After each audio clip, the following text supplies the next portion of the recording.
Han Deul tossed and turned in her sleep, her mind tangled in a strange dream where her red crocheted balloon came undone, thread by thread, pulling her into darkness. But the real world wasn't much less chaotic. After a long, exhausting brainstorming session about how to lower Korea's rising divorce rates, the whole team somehow ended up crashing at Gi Jun's cozy apartment. The next morning, chaos. Jeon Man and Gi Jun, who were always bickering, woke up in the same bed. Ah-young nearly dropped her phone from laughing so hard. Even Han Deul cracked a smile. Back to business, though. Han Deul boldly paused all 30 new insurance contracts. It started when their first clients, an elderly couple, argued over every line of their joint policy. If lovebirds like them couldn't agree, what hope did they have? Then came the wedding fair. But instead of engaged couples, it was full of frustrated spouses demanding divorce insurance. Some were curious, others were furious their partner even brought it up. The tension was electric. "We can't insure everyone," Han Deul said, brows furrowed.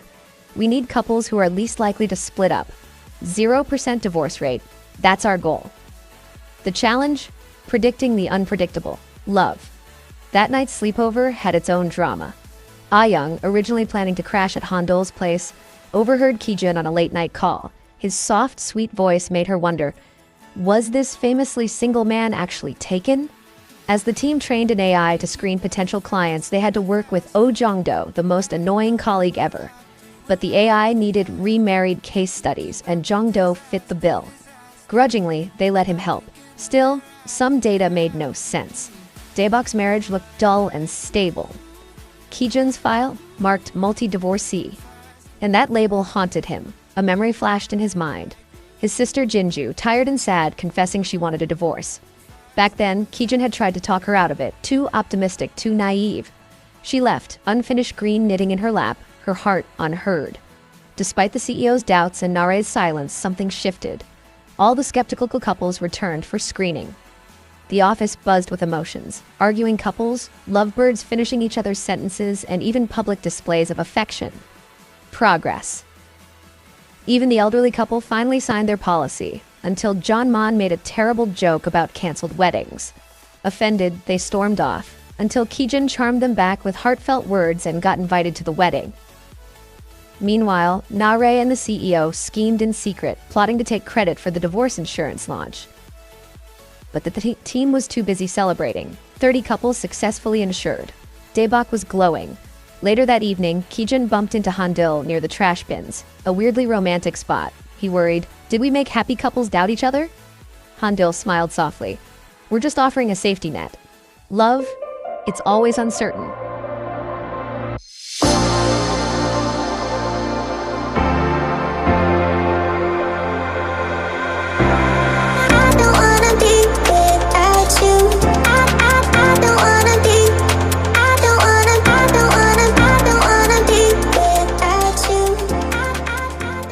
The next day, Gi Jun escorted Han Deul to the wedding. But in a twist, the bride and groom eloped. Gi Jun clapped loudly anyway, making everyone laugh and easing the tension. The grateful in-laws even offered him their limo. In the limo, Han Deul and Gi Jun sipped champagne, their eyes lingering longer than usual. But then, the road narrowed. Traffic jam. Gi Jun grinned. "Pretend we're eloping too." They jumped out laughing, weaving through the crowd hand in hand like lovers escaping into the sunset.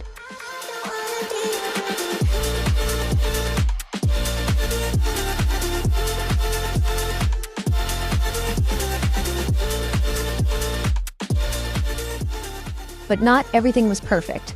5 contracts were rejected, and that mysterious caller Gi Jun had helped? A no-show. Determined, Gi Jun headed to a museum to follow a lead. There, he found Jinju's husband, Eun-hyung. Gi Jun's voice was calm but sure. "Have you ever thought about divorce insurance?" Han Deul started wondering if Gi Jun had someone else waiting for him. Her heart sank. You know that feeling when you're happy but then your brain ruins it? Just then, bam! Jong-sin, her old boss, showed up out of nowhere.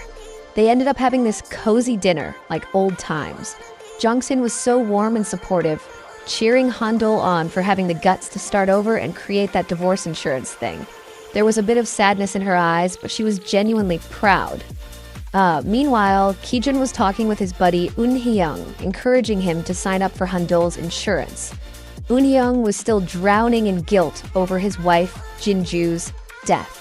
Gi Jun was such a rock for him, and then out of nowhere, he admitted he wished he had been there more for his own sister. You could feel the pain. He cried, begged Eun Hee-young to find happiness again, even if it meant falling in love with someone new.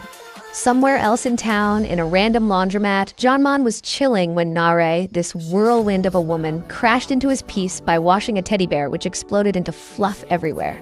Instead of getting mad, Jeon Man found himself helping clean up. I mean, how do you say no to someone with puppy dog eyes? Yeah, she's my kind of glamorous. Natural beauty, what it's all about. Back at her place, Han Deul felt the weight of emptiness. Her ex Suin's stuff was gone, but the memories, still there. So she called her bestie Ah Young, who was stuck on the most awkward blind date ever. Her stalkerish suitor Woong Sik showed up, there was a messed up love song dedication, and before anyone could breathe, the hotel singers accidentally congratulated them on their engagement. Classic chaos. But Woong Sik wasn't giving up.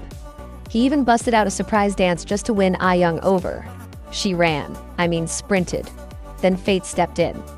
Na Rae and Jeon Man bumped into each other again at this restaurant where the owner just quit mid-shift. When we touch, yeah, still get that first time feeling rush. She's laid back and catch you up. Na Rae was ready to burn the place down, but Jeon Man calmed things down and suggested the owner's wife look into, divorce insurance. Somehow, Na Rae ended up eating lunch at Jeon Man's house, sitting on the tiniest chair ever, but she made it work. It was awkward, but oddly sweet. Later, Han Deul and Gi Jun ran into Suin and his new girlfriend. Things got ugly, and Han Deul finally snapped. Gi Jun stepped in, super protective, and after it all, he told her how proud he was of her strength. Then came the best part. Gi Jun woke up from a nap next to Han Deul and saw her knitting. She explained how one mistake can unravel everything, just like life. He got it, deeply. And he wanted to learn, to finish what his sister never could. It was such a soft, heart-squeezing moment. They were laughing, looking at silly drawings on their faces from a physiognomist when Gi Jun started gently wiping Han Deul's face. Romantic, right? But then, bam, again, their sweet moment got interrupted by someone from the financial supervisory service. Apparently, there was trouble with the insurance. Big trouble. And just like that, everything was up in the air. The business, their relationship, everything. Always got my